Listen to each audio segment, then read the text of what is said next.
Bye-bye. Okay. Welcome, everyone. We're just admitting everybody here from the waiting room, and we'll get started in just a minute or so. But we're glad to have all of you here. And let's see if there's anybody else I need to admit. So welcome. My name is Matthew Artizone. I'm the Associate Dean of Admissions here at Eastman. I'm going to apologize in advance if my dog introduces herself too at some point during this introduction, but I'm going to mostly be muted and staying out of the way. So that shouldn't be too much of an issue. So we're here tonight, of course, to learn a little bit more about what to expect in the theory program at Eastman and how the placement process works and all of that. And so with us tonight is a member of our theory faculty who does a lot of work with the undergraduate theory curriculum in particular, Professor Ben Baker.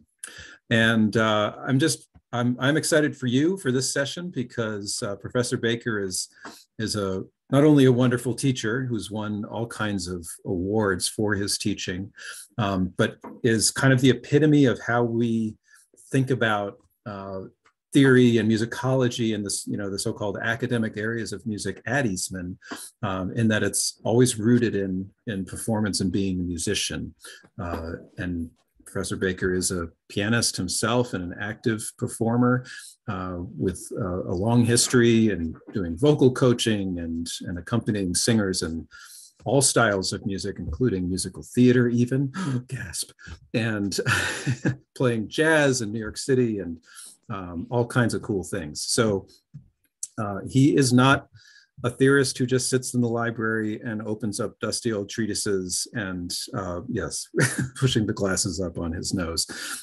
So you're in good hands. I'm going to turn you over to him to talk through some theory, and I'm also going to hang out and be around at the end in case to help with sort of Q&A if you guys have questions. And then we'll make sure that you all know how to reach out and contact us if you have follow-up questions after this. So without further ado, I turn you over to Professor Baker. Thank you, Matthew. Hello, all. It's nice to see you. So what I'm going to do is share my screen and then walk through a short presentation that outlines those topics that Matthew just mentioned. So why you might want to study theory, what the theory placement exam is going to look like, what our theory core curriculum looks like, and how you might think about preparing if you choose to come to Eastman. So give me just one moment to get the screen share going.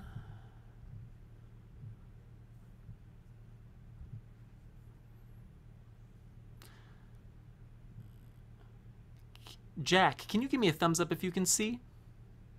Awesome. Thanks. So, this presentation is aptly titled Music Theory at Eastman, What to Expect and How to Prepare. Let's see if I can get my clicker going. So, we'll go through these things I just mentioned: why study, the placement exam, the core curriculum, and how you should prepare. So let's start with a brief plug for why I think you should study music theory. As Matthew mentioned, theory is kind of a key part of Eastman's attempt to give you a comprehensive musical education, not just trying to make you into a fantastic player, singer, composer, but also fantastic teacher, thinker, scholar, writer, communicator, musical citizen of the world. And certainly theory, I think, is a critical component of that process. And as someone who uses theory in his everyday life, from writing to playing to teaching, I happen to think that music theory, a good working grasp of it, is kind of a baseline requirement to be a robust, versatile, well-rounded musician.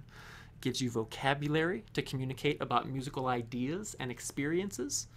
It also can equip you with a variety of perspectives on music that you already know and love, and I hope a lot of music that you don't yet know yet but will come to love. Music theory also gives you a set of useful skills. So for example, music theory can help you chunk music into pieces, which helps with memorization. Can also help you craft a compelling and historically accurate interpretation of a piece of music. If you are someone who needs to be doing a lot of sight reading, music theory again helps with that chunking. Understanding the building blocks of the music itself can certainly help you grasp it and play it or sing it faster. Music theory is also integral to being able to improvise. Any of my jazz colleagues on the call will know that very well. And lastly, there's some sort of superhuman music theory skills like transposition, score reading, things that you need music theory to be able to do well as a kind of practicing musician. So if that's what theory is good for, how do we test where you are in the music theory journey when you come to Eastman? We do that using this music theory placement exam. So I want to talk through what to expect on that exam. So we'll take the theory placement exam on campus in August, shortly before the fall semester begins. And there are two primary components to the exam, a written theory exam and an oral skills exam. And each of those components has two modules that get harder. So our goal in administering this exam is to push you until we reach the limits of your knowledge and your skills. So I really want to underline this next point. There is no such thing as failing a music theory placement exam. Our goal is to figure out where you are, what you can do, and what you can't, and then to match your skills with our curriculum to meet you where you are and help get you where you need to go. I'll come back to that theme again, but remember, this is not a usual exam. You can't fail it. We just want to see where you are, and then we'll place you appropriately in the curriculum. So the exam itself, the first module of the written theory exam deals with traditional sort of pitch fundamentals. So things like key signatures and relationships, scales, intervals, as well as some basic triad and seventh chord spelling. So what's this chord? What's its quality? What's its inversion? There's also an oral skills component for this fundamentals exam, and that'll ask you to do some interval ID by ear and do some dictation of some basic triads. I give you one member of the triad, I'll play the other two in some order, and you have to write them down.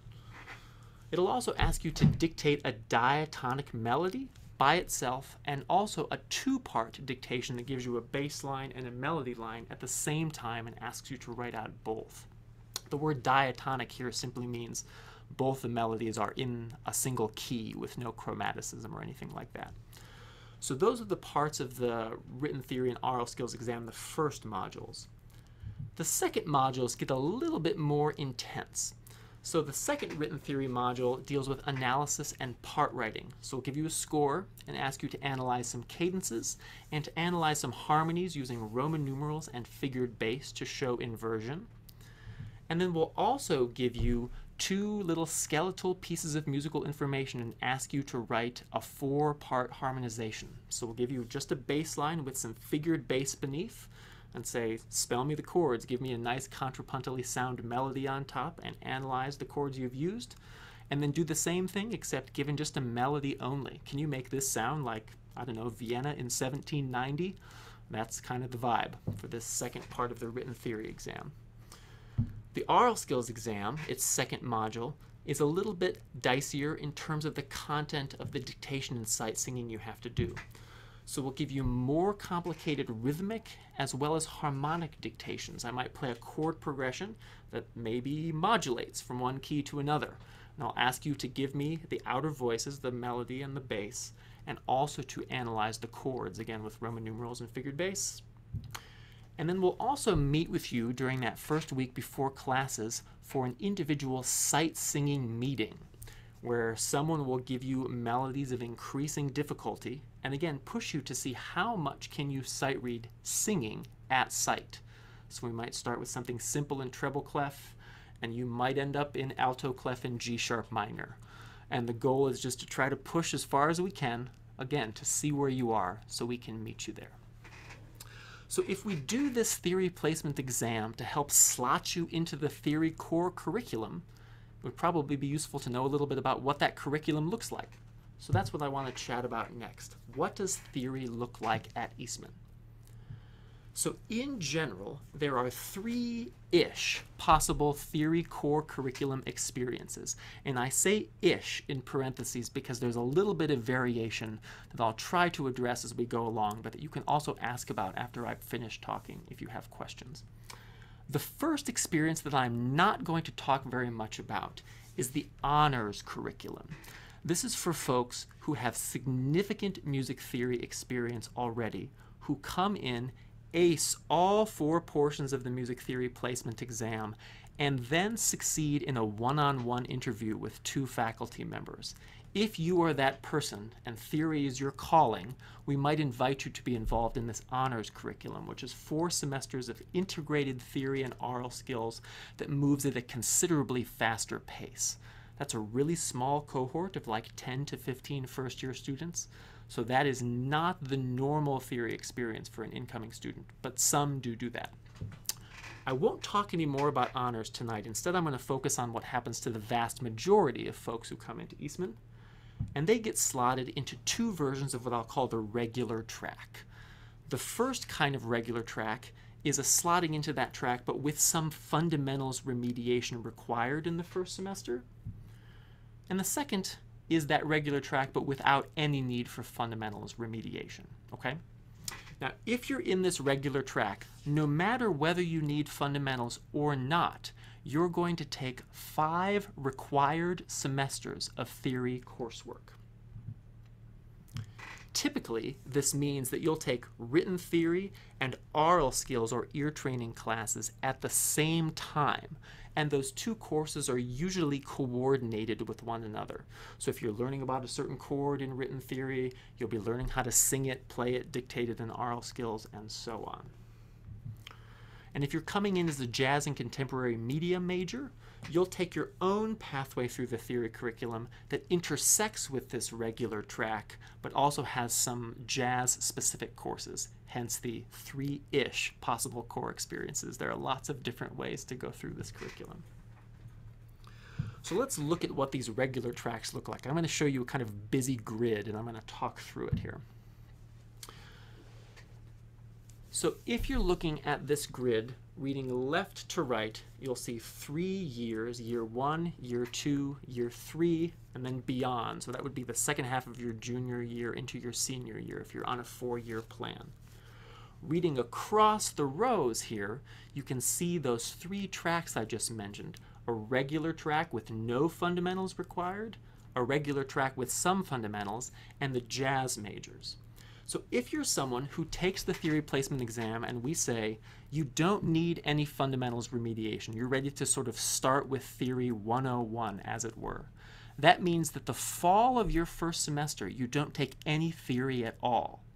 Instead, you pick up in the spring semester with theory 110 and theory 115. Now, in these boxes where there are 2 course numbers together, the top one is a written theory course, and the bottom one is that coordinated oral skills course. So you're almost always going to see 2 courses happening at the same time, theory and oral skills coordinated. You'll then begin in the spring of your first year, and you'll take required classes all the way through the fall of your junior year, year 3. And that semester, if you look on the bottom row, you'll see that semester is dedicated pretty much to the 20th century. As much as we can tell you about music that happened after 1890, more or less. And that is the one class where there aren't 2 theory and oral skills classes that operate separately. It's one mega class that meets 4 times per week and does theory and oral skills in one giant pot at the same time. If you're counting courses left to right, you'll have noticed that from the spring of your first year to the spring of your 3rd year, that's 4 semesters, and you need to take 5 semesters to pass the theory core curriculum. So in the last 3 semesters of your degree, you get to take a brand new elective course called Theory 230. These are courses that we're just now rolling out at Eastman, and they're electives with really specific topic focuses. So the theory faculty at Eastman is pretty large and pretty diverse, and we're going to teach classes that align with our particular interests. So if you're into film scoring, maybe there'll be a class about that. Maybe I'll teach a class about jazz harmony and pop arranging, something like that. The idea is that after having gone through this whole theory core curriculum that's relatively traditional, at the end of that you have a chance to cap off your experience with a class that's more focused on the kind of stuff that you're interested in. So if you're someone who comes in without needing fundamentals, that's how you complete your 5 semesters. If you're someone who comes in needing fundamentals remediation, you start in the fall of your first year with Theory 100 and 105. These are our fundamentals focused classes that take kind of a slow walk through some of those basic building blocks. So for example, if you're someone who's not good at reading bass clef or doesn't have any clue what a half diminished seventh chord is, we'll spend the fall amplifying those skills, kind of bulking them up so you're ready to kind of begin at the starting line in the spring. Now, I teach the whole first year of the written theory curriculum.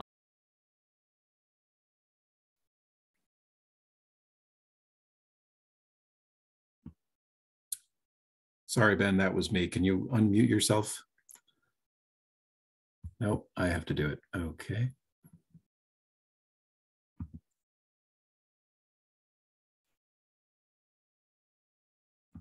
Sorry, everyone. Just give me a second here. Got it. There we go. My mouse was on the lamp. Sorry about that. So I'm the person who teaches the whole first year written theory curriculum.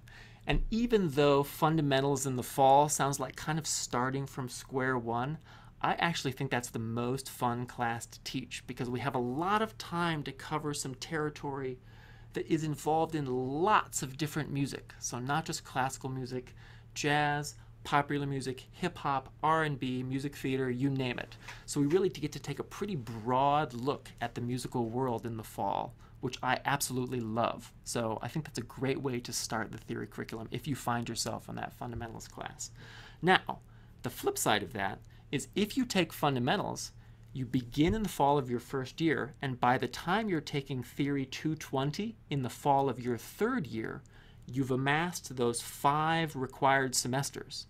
So you're done with the theory core, and you don't have to take one of those 230 electives, the ones that might be focused on film scoring or jazz composition or whatever.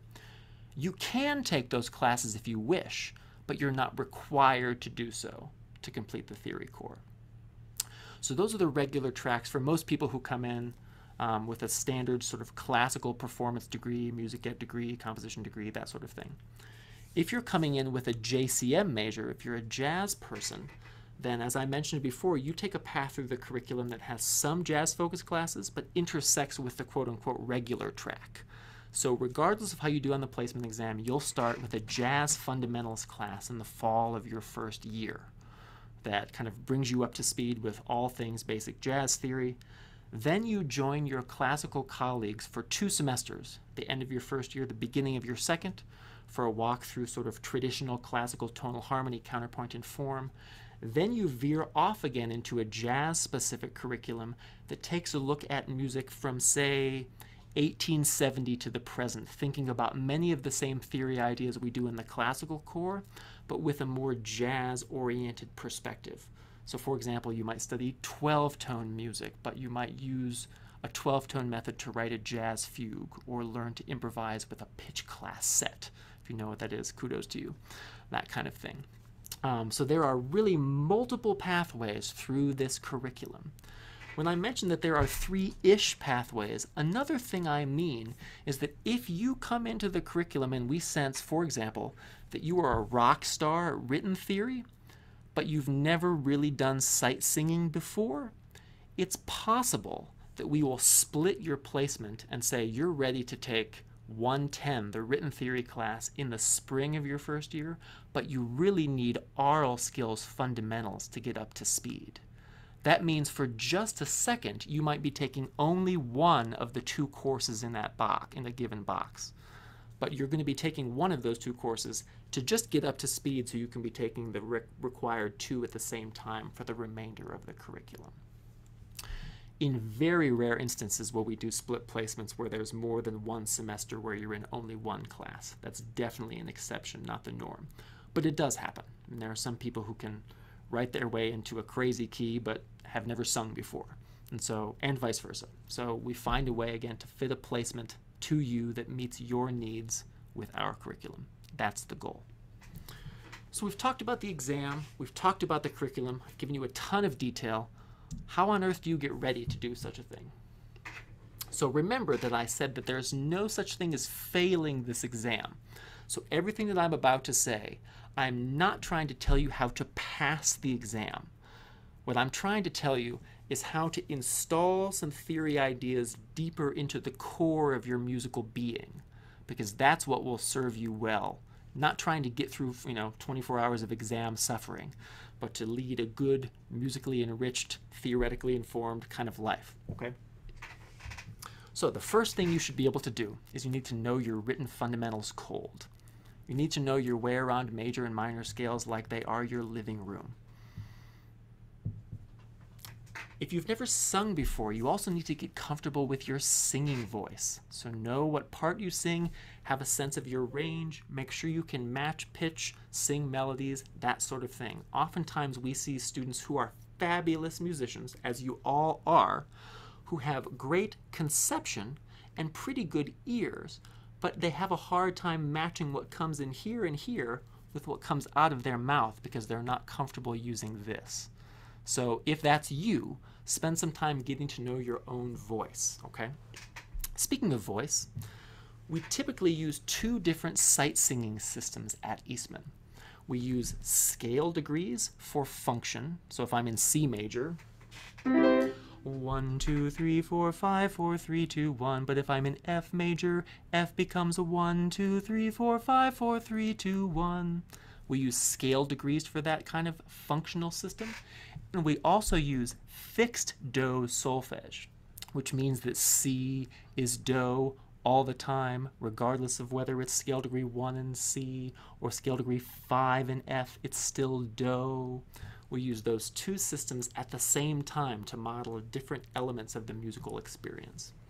So if you've never seen one of those before, it's not a bad idea to get acquainted with them. And then if you're looking to do some practice, I would recommend you do some basic singing and writing down of things like diatonic melodies and bass lines. You're listening to the radio, listening to a symphony, you hear a melody you like. Can you write part of it down?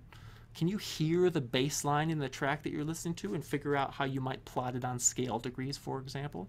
That kind of practice is a really good mimic of what we'll ask you to do a lot when you're here. You might think about doing the same thing with a chord progression. You hear a good loop on the radio, for example. Can you reckon that thing in Roman numerals? How does it relate to tonic? Asking yourself those kinds of questions and testing your fluency to see what you can do is a great way to begin kind of exercising those theory muscles if you've never used them before. Similarly, I would ask you to acquaint yourselves with some of the ways that we tend to think about chords. So we often use Roman numerals, figured bass, and chord symbols as ways of kind of abbreviating chordal information. So if you've never seen any of those before, might do a little Googling, see what they are, see if you can come to grips with how to use them. And if you're feeling pretty sophisticated, you might even look at some classical voice leading principles. So people who were writing in a time in Europe when contrapuntal independence was prized, what kinds of rules were they thinking about? How do melody lines relate to one another? And how does that inform how you might write in a keyboard style or in an SATB 4-part chorale style? Having some familiarity with those kinds of rules will put you in a really great stead as you begin a theory curriculum here. Again, with the proviso that it's trying to install this here, not trying to equip you to pass an exam. If you're looking for some resources, I would also recommend a few that are kind of floating out in the ether. So first, perhaps many of you are taking AP Music Theory as a class and plan to take the exam. That's a wonderful way to prepare. I will tell you that Eastman does not accept AP credit as a way of getting out of parts of the theory core. We do things slightly differently, so if you get a 5 on the exam, we're not going to automatically place you into sophomore theory or something like that. But what AP Music Theory does do is it prepares you really well to do well on the exam and then perhaps get a more advanced placement. There are also 2 online resources I would especially recommend. The internet is full of subpar music theory information, but these are some sources of great information. So there's an open source textbook called openmusictheory.com, written by some pretty knowledgeable people. So if you're looking for a one-stop written shop, I would go there. A former Eastman colleague of mine who's a brilliant man, Seth Monahan, also has a YouTube channel where he walks through the nuts and bolts of classical harmony, from what is a clef to pretty advanced, sophisticated stuff, and the series is still growing. So if you're looking to kind of get your feet wet, I would recommend watching those if YouTube videos are your thing. And if you're a textbook person, I'll recommend two sort of formal textbooks. One is the Musician's Guide to Theory and Analysis, which is the one that we currently use in the core curriculum here. It's by two authors, Clendening and Marvin. And another great book by Steve Lates called The Complete Musician. We don't use that currently, but both of them are pretty authoritative tomes about sort of traditional music theory that if you're really jonesing to do some reading, that's where I would look. So here, I'm going to stop sharing my screen in a moment and take the chance to field any questions. Before I do that, though, my email's here on the screen. I'm also really findable on the website, and I would echo what Matthew said earlier. If you have questions about this whole process, theory placement, the curriculum, etc., you can reach out to Matthew, but you can also feel free to reach out to me. I'm happy to chat or answer any questions you have. I'm also happy to answer those now, which is what I'll do just as soon as I can stop sharing here.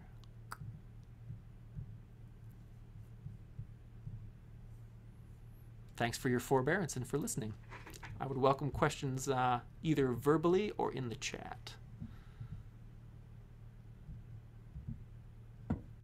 Would you be willing to verbalize your email? I'm totally blind, and so I cannot read the presentation. I've caught everything so far except that. Absolutely, yeah. So my email is B as in boy, B as in boy again, A, K, E, R, the @ symbol, and then the letters E, S as in Sam, M as in music, .rochester.edu. Thank you very much. You bet, Noah. Appreciate it.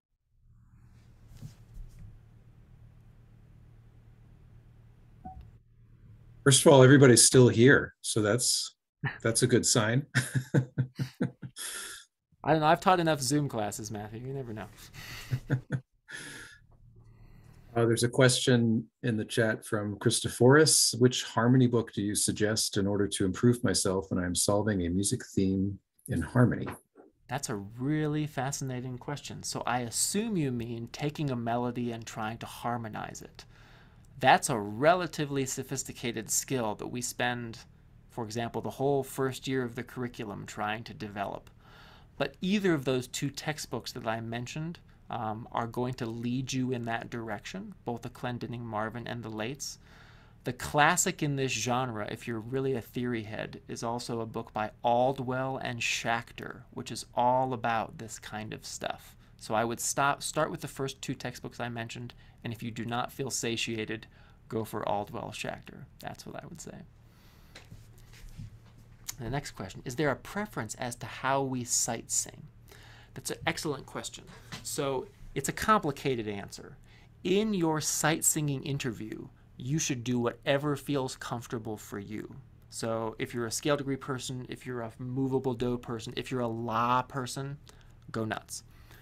In our classes, it depends a little bit on the instructor. Some classes will ask you to kind of be fluent in both movable scale degrees and fixed do and to kind of shift between them. Other instructors will assign certain sections to be fixed do sections and other sections to be scale degree sections where you'll sing exclusively on one system or another. So it depends. I hope that answers the question about how you'll typically sing in RL classes. Could I state the name of the second textbook? Yes, it's by a guy named Steve Lates, and the book is called The Complete Musician. I'll put it in the chat.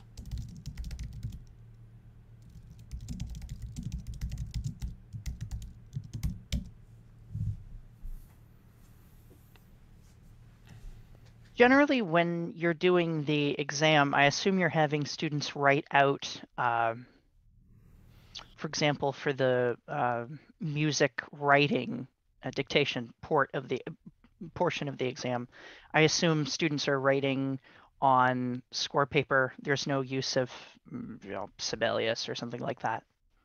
That's true generally. Although, like in a case where we're needing to provide access, I think we're in the midst actually right now of trying to think creatively about how to do that. So I would not let standard score writing be a barrier. We will figure that out, I assure you, Noah. Okay. Yeah, because I would probably need to use a score writer to compose. Yes, absolutely.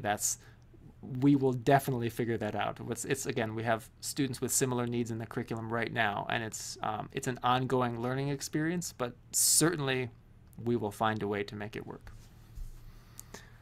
I see another question in the chat. Do we apply what we learn and compose pieces in class? Absolutely, we do. So all of those courses in the core proper after fundamentals, their official title is Analysis and Style Composition. And the idea is that analysis and composition are mutually reinforcing activities.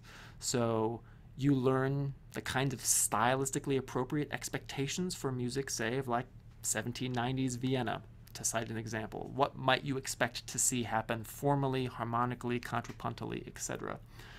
And then you demonstrate and hone that understanding by trying to write little musical nuggets that sound like that and operate by the same principles. And the idea is that if you can use them to write, you'll spot them in music you play. And if you spot them in music you play, you can use them to write. And on the cycle goes.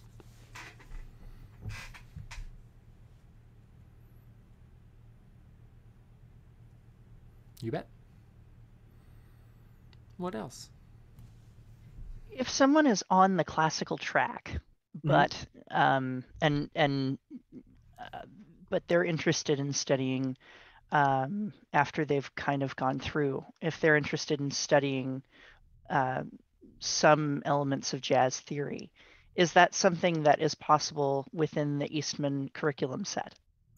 Absolutely. So I will say we have a really robust set of jazz theory offerings, both within the jazz department itself and, if I have my way, as electives after the theory curriculum proper. So there are plenty of opportunities to learn that kind of thing. Absolutely. I would love that. Good. Yes, I would love it too, for what it's worth. I'm very classically inclined, but I'm also very interested in that sort of realm.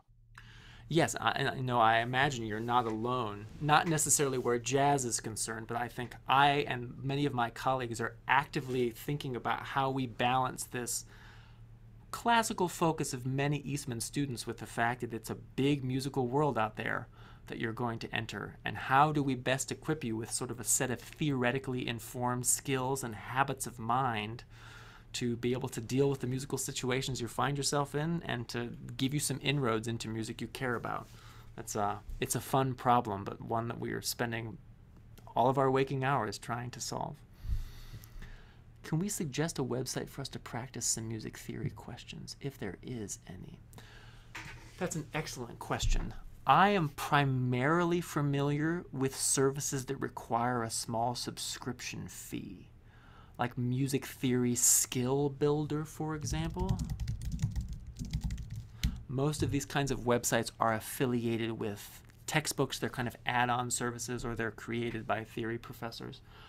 I imagine that there are some decent free services also. musictheory.net. Perfect. Awesome. Thank you. I've been on there before, but I must admit I have not perused it with as much thoroughness as I should have. So thanks for the crowdsourcing. This is great.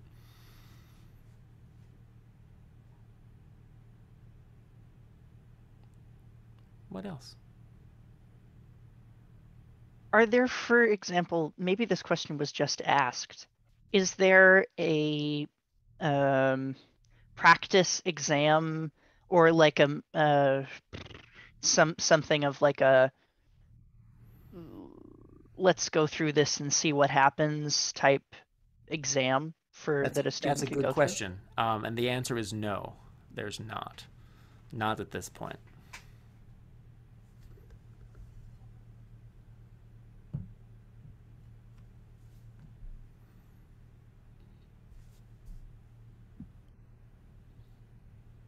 Well, all right.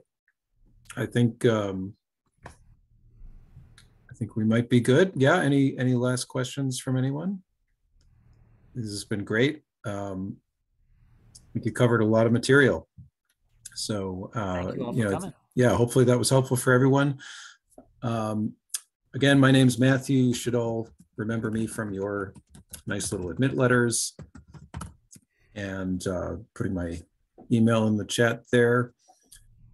No, I think we've had correspondence, so if you ever need to reach me, just reply to one of the emails I've sent you.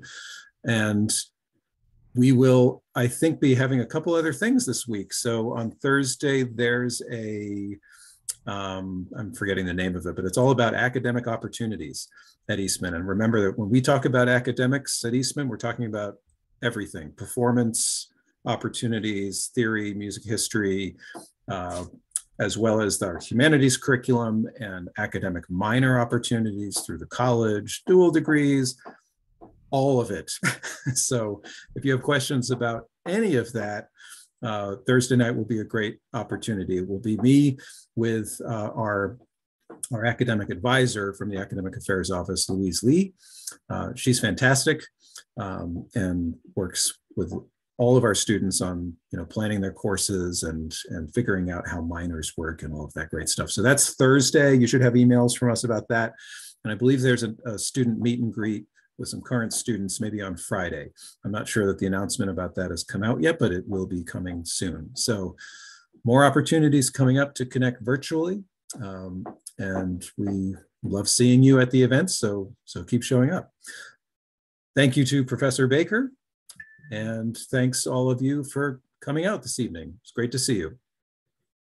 Have a good evening. Thank Wow. you. Thank you very much.